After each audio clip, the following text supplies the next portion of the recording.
Assalamu alaikum wa rahmatullahi wa barakatuh. Welcome back to the Chef Yusuf Show, where we learn to cook the Islamic way.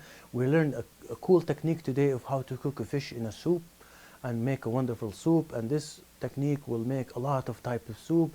And usually, specifically the thickening method that we use, the mayonnaise, which is the aloli sauce or the garlic mayonnaise sauce, to use it with a stock to make a thick soup or thick sauce that will go with the soup or stew.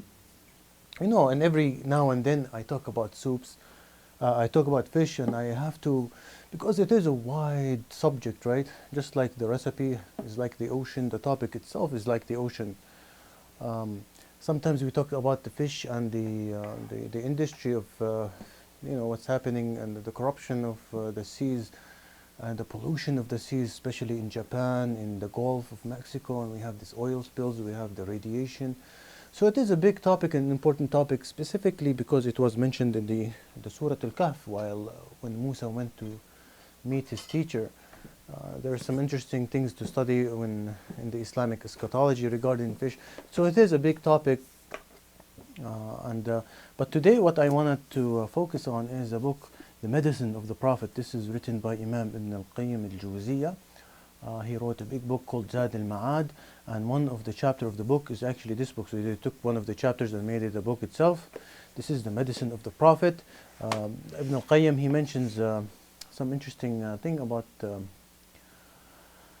the topic of fish, and we wanted to go ahead and share it with you. Now I'll be reading from the tablet, from the translation of Jalal Abdul Rabb.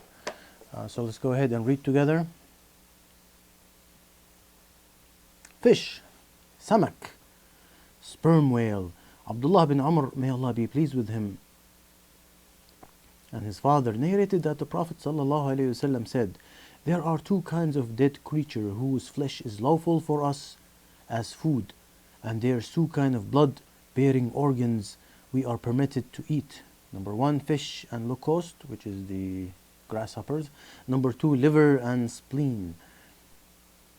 Otherwise, and decaying of flesh of a dead animal or a bird is forbidden to Muslims as food." He mentions that there are many varieties of species of fish, and the best are those of medium size. He prefers freshwater fish that lives in rocky or sandy habitat, in running rivers and not in a straight water, so probably salmon might be his favorite, Allahu Alam. So remember, Ibn al-Qayyim is talking about the medicine since the 12th century or 13th century, so this is the medicine of his time, so keep that in mind. Okay, so Ibn al-Qayyim goes on the medication. He says that the fresh catfish of tender flesh affects bowel movement, while eating salted and aged catfish helps the throat, it clears the voice, and he goes on with the old medication treatment. And then he mentions the hadith about the Sahaba who found the large whale and they were in jihad.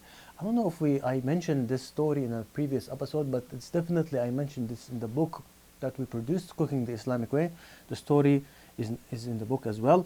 Let me go ahead and mention the story for you. It's a really interesting story narrated by Jabir bin Abdullah, may Allah be pleased with him.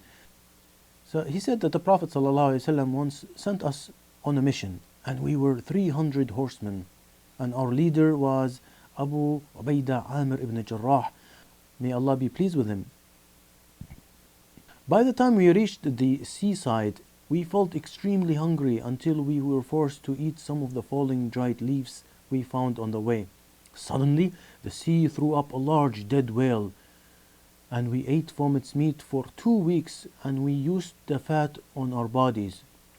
Abu Ubaidah measured the whale ribs, letting one of the companions ride his horse and pass under it.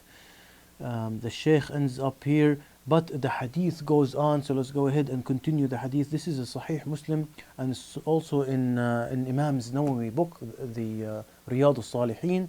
So we will end with Riyadh al-Salihin as we always end.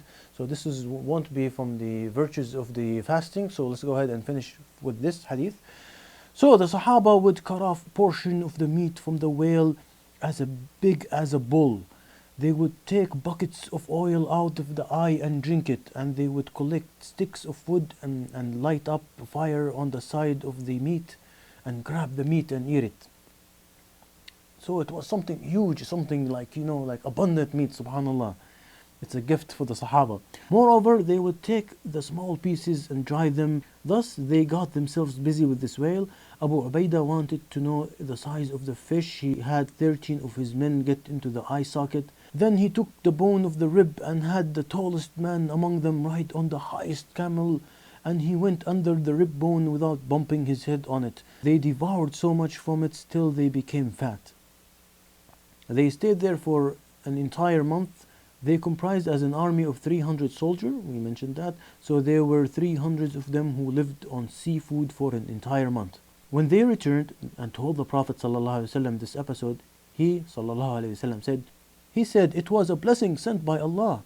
Did you bring some for me?" They said, "Yes, we had some pieces for dried meat with us." The Prophet ﷺ desired to eat from it because he considered it to be a blessed food from Allah. This is the gift that Allah gave for these mujahideen on their mission. So, as always, we want to go ahead and end our episode with one of the virtue of fasting found in Riyadh al-Salihin, the book of the pious or the garden of the pious. This is narrated by Anas, may Allah be pleased with him. He reported that the Prophet ﷺ said, "Eat suhoor meal, for it has barakah in it, it has blessing in suhoor meal." We thank you for watching the Sheikh Yusuf Show. We hope you learned something today. Until next time, with another soup, with another technique, with another hadith. Wassalamu alaikum wa rahmatullahi wa barakatuh.